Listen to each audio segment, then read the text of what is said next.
Que le bon Dieu vous protège, vous donne la santé, plutôt soit avec vous. Je vous souhaite une bonne fête, Be'ezat Hashem. Je voudrais raconter une belle histoire que j'ai écoutée à Paris cette semaine. Il y avait une fois un juif qui est venu chez moi il y a une vingtaine d'années, 20 ans, 25 ans. Il m'a apporté une photo de mon père qu'il a trouvé dans les ordures. Voilà. Mais il ne savait pas que c'était mon père parce qu'il n'y avait pas le nom de mon père. Il m'a dit, voilà, j'ai trouvé cette photo, je ne sais pas, ça doit être un rabbin. Et il me dit, depuis que j'ai vu cette photo, je l'ai gardée et je pensais vous l'offrir. Parce que moi, je suis rien du tout pour avoir le zéro de garder une photo comme ça. Je lui dis, tu sais, c'est mon père. Je lui dis, c'est mon père. Tu as trouvé la photo de mon père. Alors, elle est à toi. Garde-la. Et embellis-la parce que elle est un peu sale. Embellis-la. Et si tu veux la Iloula de Rabbi Pito, tu me l'amènes. Il me dit, la Iloula de Rabbi Pito au Maroc? Je dis oui. Bon, l'histoire est terminée. Alors, ce monsieur-là, il se trouvait à Agadir pour les vacances. Il voit des copains à lui qui lui ont dit, oh, non, on va à Essaouira passer la Iloula de Rabbi Pito. Il a dit quoi? La Iloula de Rabbi, c'est quand? Eh ben, c'est ce Shabbat-là. Ouh là là, j'avais promis à Rabbi David de venir à la Iloula de Rabbi Pito et j'amène avec moi la photo de son père. Bon, mes amis, il est venu. Mais je lui ai dit, tu as bien fait que tu n'as pas apporté la photo. Cette photo, elle est à toi, tu la gardes chez toi. Et me dit Rabbi David, elle m'a donné beaucoup cette photo, elle m'a donné beaucoup de bonne influence. Très bien. Mes amis, vous voulez savoir quelque chose? Ces familles-là, ils ont changé. Ils sont arrivés à un niveau que les enfants, à eux, ils sont à la yeshiva. Même son fils, un de ses enfants, il est à la yeshiva de Ponevitch. Regardez, mes amis, la photo, une photo de notre tzaddik. Qu'est-ce qu'elle peut faire? Moi, dans mes bureaux, il y a toujours les photos de tzaddikim. Chez moi, à la maison, il y a les photos de tzaddikim. Pourquoi? Parce que je les vois. Pour être comme eux. Jamais je serai comme eux. Mais au moins, le désir d'être comme eux. Pourquoi pas? Pourquoi pas? Vous savez, mes amis, il y avait une fois, j'étais dans une maison. Et dans cette maison, ils ont toujours des mauvaises idées contre Hachem. Des mauvaises idées. Alors, ils sont venus chez moi, ils me disent, Rabbi David, on a des mezuzot, et on ne sait pas, moi, ma femme, nos enfants, je ne sais pas, on a des mauvaises idées, le Shabbat, on ne le sent pas, il y a un problème, je ne sais pas, il y a un problème. Alors, je dis, je commence à poser des questions.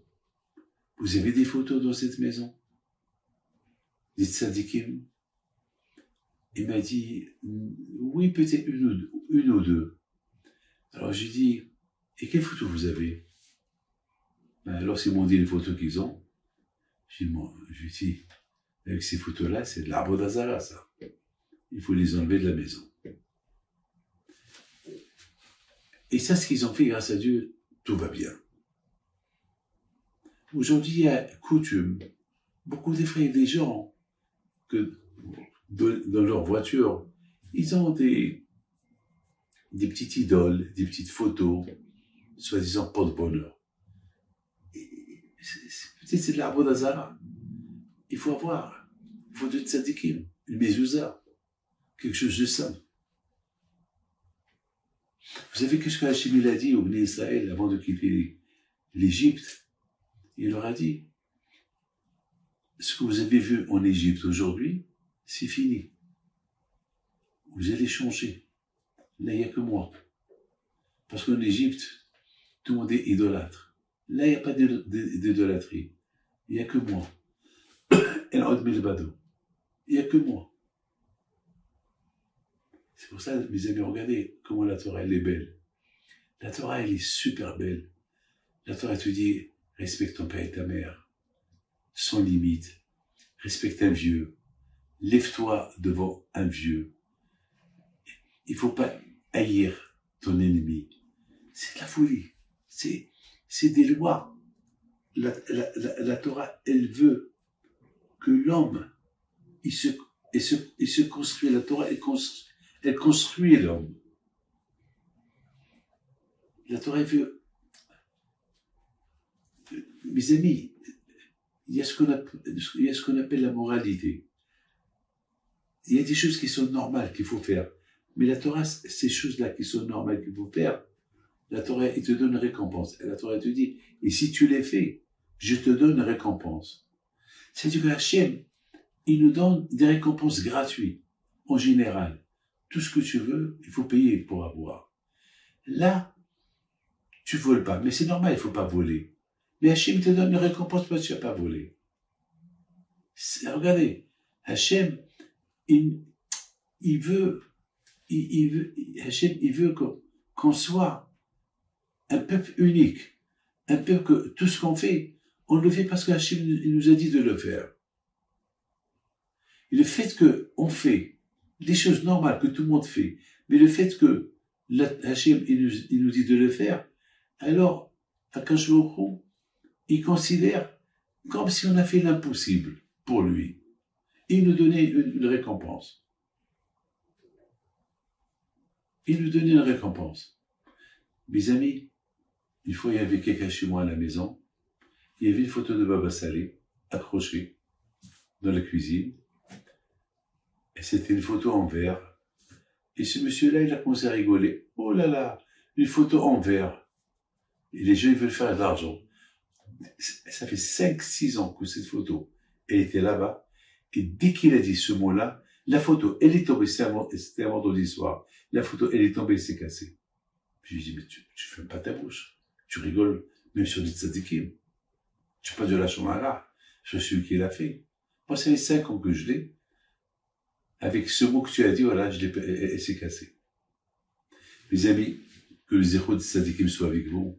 Que le bon Dieu vous protège. Amen.